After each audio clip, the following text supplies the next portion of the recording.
Alright, man, peace. So, brothers, originally I was not going to do a preview for this fight tonight between Keith ONETIME Thurman and Josesito Riverside Rocky Lopez. But I decided to go ahead and do it because I think that this fight does have the potential to be a bit better of a fight than any one of us might think. And beyond that, this fight will certainly be a stepping stone for Mr. Keith Thurman, at least hopefully for him. Because if he loses, it's not going to be a stepping stone. It's going to be a stumbling block. But we'll find out tonight.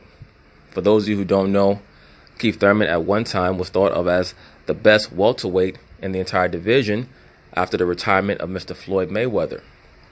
But in the aftermath of two compelling victories over Shawn Porter and Danny Garcia, he was beset by a bevy of injuries that at one point seemed to have put his career in possible jeopardy.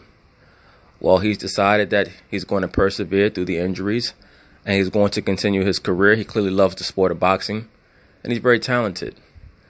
But the Keith Thurman experience is something that should be a learning moment because when he was on top, many of the boxing fans, especially many of the woke dudes on the internet, on YouTube, they were trying to use him to troll Floyd Mayweather, claiming that Mayweather was ducking him, so on and so forth. I had no problem with Mayweather not fighting Keith Thurman because it was very obvious that Mayweather realized that he was on his way out and he was going to move more towards the quote-unquote entertainment aspect of combat sports. And he was not trying to fight any of these young boys. I mean, for Mayweather to get into the ring with a Keith Thurman or Shawn Porter, yeah, he could win those fights, but what really does that do for him? It would not have done anything for him at the very tail end of his career other than put a lot more mileage on his body. But just to get back to Keith Thurman, and the reason why I bring up the trolling aspect that was used for the rise of Keith Thurman or the ascendancy of Keith Thurman is because the same wokes that talked about how Floyd Mayweather was ducking Keith Thurman, once Thurman started to be beset by injuries, they jumped off of his hype train and jumped onto other fighters' hype trains to start to troll him. So it's a learning moment for Keith Thurman and for everyone who pays attention to once again not succumb to that fanboy dynamic, because the fanboys will turn against you as quick as they turn in your favor. So we're going to learn a lot about Keith Thurman tonight. He's still 30 years old, so he should be relatively in his physical prime. But these are the years where he's going to have to make huge fights. Of course, you're not going to fight huge fights every fight. That's not healthy. Because in between showcase fights like this one, and this is pretty much a showcase fight for Keith Thurman, or at least it's supposed to be. It's a comeback fight for him, so you're not going to put him in there with a world beater. But Josesito does have a name, for those of you who don't know. Josesito made his name by defeating Victor Ortiz the fight after Floyd Mayweather knocked out Victor Ortiz. Basically, Josesito finished the job. Because when Floyd Mayweather knocked out Victor Ortiz, he caused a stress fracture in Victor Ortiz's jaw that I guess never got properly evaluated. So Victor Ortiz got back in the ring with Josesito, and Josesito ended up totally breaking his jaw. And Victor Ortiz has pretty much never been the same since then. That's how Josesito Lopez made his name when it comes to the top tier of boxing. Ever since then, he's pretty much been an opponent. He was destroyed by Canelo. He was knocked out by Andre Berto. But Riverside Rocky, as he's called, he is game. He's a live dog, at least for as long as it lasts. Will he be able to hold up to Thurman's punching power? I doubt it. I doubt it. Because Thurman's punching power is very real. It's very real. And every fighter who's been in the ring with him has said so. Even the ones that he was unable to knock out, like Danny Garcia and Shawn Porter. So I expect Keith Thurman to be able to stop him somewhere around round 6 or 7. The keys to the fight will be that Keith Thurman will just have to be himself. Those are the keys for Keith. Use his jab. Don't take this dude lightly. Start off slow.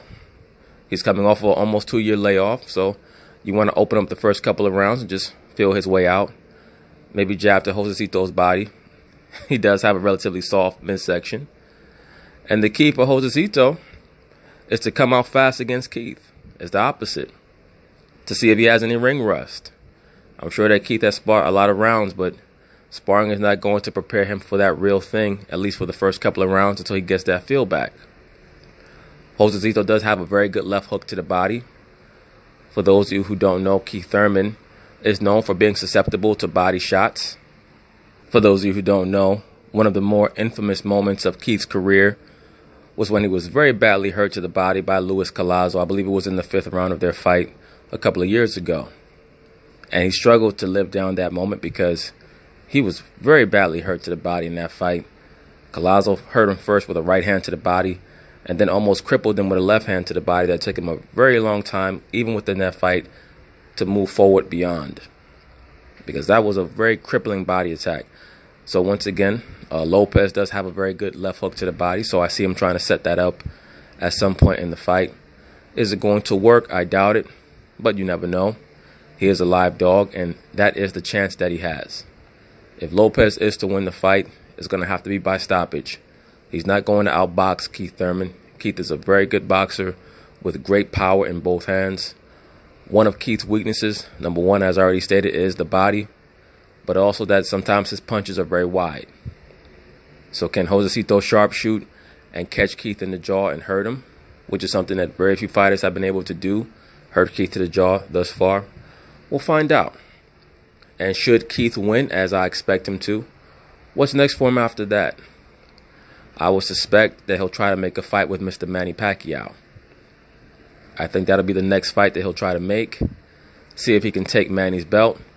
And then after that, challenge Shawn Porter for 2 of his belts. And then if Errol Spence is still around and still patient, I'm sure that he will challenge Errol Spence in 2020. At least that is what he claims he's going to do, because he's already put out there that in order for him to fight Errol Spence, he should have 3 belts. And if he were to fight, or that fight should be worth 3 belts. So should he beat Manny Pacquiao, that'll be 1. Should he beat Shawn Porter, that'd be another. And then Errol Spence has a 3rd. Of course, over on the other side of the fence is Mr. Terrence Crawford, who has the 4th belt. So Keith will probably try to bring in all the belts one by one over the course of this year, going into next year. And then should he be victorious over Manny Pacquiao, Shawn Porter, and Errol Spence, then try to make the Terrence Crawford fight happen, I would suspect. But we'll see. But anyway, my official prediction for this fight tonight will be Keith Thurman by stoppage somewhere around round 7. 7 or 8. And if Josesito does win, it's probably going to be a combination of a body attack and then finishing Keith to the jaw. But Josesito's chances of winning this fight, I will give him maybe somewhere around 8 to 10%. So peace.